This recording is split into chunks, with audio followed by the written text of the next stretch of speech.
From the opinion pages of the Wall Street Journal, this is Potomac Watch. Ukraine will soon be short of ammunition against the Russians. Israel is in a war for its survival. And the United States border with Mexico is essentially open to most of the world. Can President Biden and the U.S. Congress get together and address these urgent problems?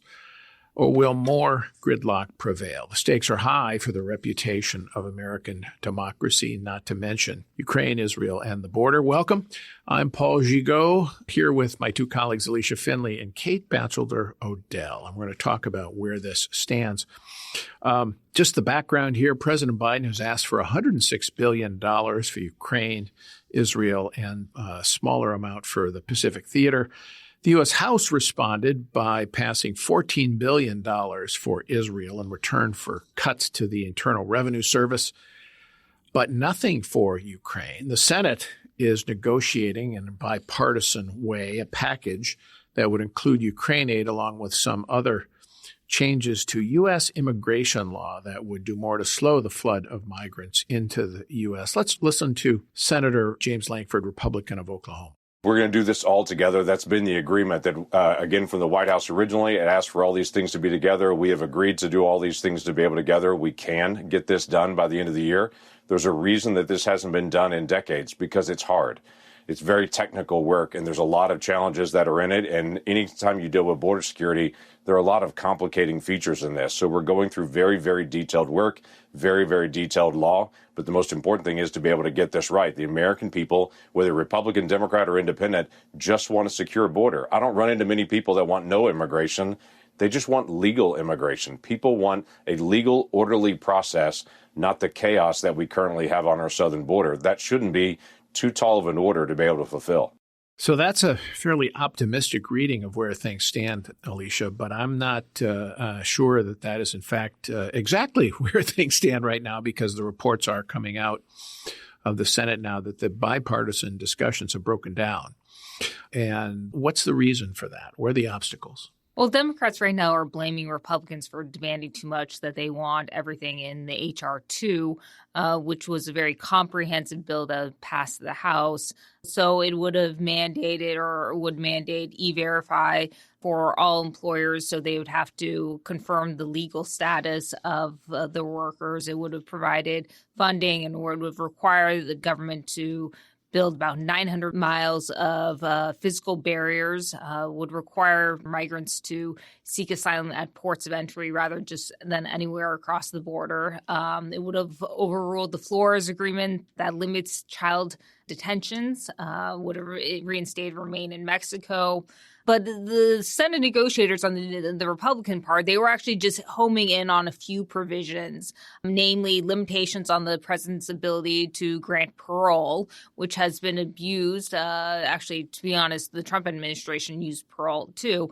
And the Law Immigration and Nationalization Act allows the DHS to provide parole to migrants for humanitarian reasons or if there's a significant public benefit. And essentially, this has just been used on a class basis rather than a case-by-case basis, which was as it was intended to release migrants into the U.S. Where they can stay for years while waiting hearings or asylum hearings. And basically become a backdoor legalization. Another thing that Republicans have been kind of focusing on is the provision that would require asylum or migrants to seek asylum in a country or a safe third country that they pass through before coming to the U.S. So essentially, the Senate Republicans are looking for two or three things of substantial. I mean, the changing the asylum definition standard would be important, from credible fear to something more difficult to pass. Because so many of them now, these asylees are economic migrants, basically. They just want to come here for work. And it's overwhelming the border and cities like New York and Chicago. But they're not asking for everything in H.R. 2, right? So the question is, why can't the Democrats, Kate, agree to something like this? Why is it so difficult to do this when, in fact, immigration has become a real liability for Democrats politically. You'd think they will say, yeah, okay, we'll do this. Right. You would think that the incentive here for President Biden would be to do a deal. And if anything, on the border, this digs him out of a political hole, a liability he's developed in doing nothing on the border. And it also, in exchange, would unlock the money that not only does he want for Ukraine, but he's tied up in that politically as well. As the battlefield becomes static in Ukraine, that could turn into even bigger liability for him if he lets it go to a stalemate and sit that way. So I think the question is, why is Biden not staring down this progressive flank in his caucus? Your answer? The answer to that, I guess you'll have to ask them. I mean, this was the theory of the case of electing Biden, right? Is that he would do this, that he would he could do the bipartisan exactly stuff. That he would do the deals and that he would he wasn't a captive to the progressive left. But this is an example of where I think he is. You do have some cross right-left problems here. You do have some on the right that are demanding more, that are making a deal harder, and that want to keep the issue alive through the 2024 election. So there's a little bit of that, but it's mostly that you have a commander-in-chief who is not willing to accept the political risk to get his priorities done. So, I mean, you've got political incentives, Alicia, that seem to be aligned here for both parties would benefit if they can cut a deal. So let's think about this from the Republican side. Republicans take the House. They promise to do something in immigration. Okay, you can get something done on immigration. It isn't everything you want, but it would be something. And as you said, the asylum standard would be significant. The parole issue would be significant. This would raise the barriers to migrants who are flooding over the border. Maybe you get something else as well. That they could point to as a victory. They could say to their voters, see, we delivered this. But how important is Kate's point about the fact that there are some Republicans just don't want to do anything because they really just want the issue in 2024? Well, I think we saw this under Donald Trump. When the Trump administration decided to end DACA, there were negotiations in Congress to pass DACA legally and in return provide some kind of measures for border security, funding for the border wall. And what ended up happening is that Steve Miller, Donald Trump's immigration advisors, inserted a bunch of poison pills in the negotiations that really had no chance of passing with Democrats. And the compromise was scuttled. And so there are restrictionists on the right who don't want any kind of compromise because they just want to bludgeon Democrats over the issue. And they realize this is actually a very potent issue. And you see the polls where it's really hurting Biden. And it's hurting him among Democrats, too. And in fact, there have been some reports that New York Democrats and liberals are refusing to donate to the Biden campaign unless they actually do something about what's going on at the border. And by DACA, you mean that refers to the Obama regulation that gave work status for children who were brought here illegally by their parents. And they're now illegal, and many of them are functioning adults, went to college, in the workforce, and that would be a natural to legalize. And Democrats and many Republicans want to do that. Okay, so you got that side on the Republican side. You've got Biden pressured from the left by people who want to make DACA part of this immigration bill, but that's not going to pass the House right now, I don't think. So, I mean, what does Biden have to do? Just basically tell his left, look, we need to get this done. We need to make these concessions.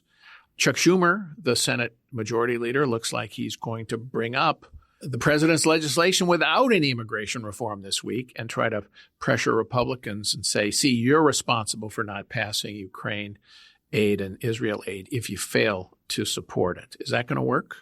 I don't think that's going to work. And hopefully the president will see that it doesn't work and realize that he has to change his tack. Will it be beaten by a filibuster? I think it will be beaten by a filibuster at this point, because I think there is a natural compromise here in that Republicans have some specific asks that they want. So I think that there is an incentive not to pass a clean bill. I also think, building on talking about what's precluding a deal, I do think that Biden doesn't appreciate yet the extent to which his own political fortunes are tied up in what's going on in Ukraine.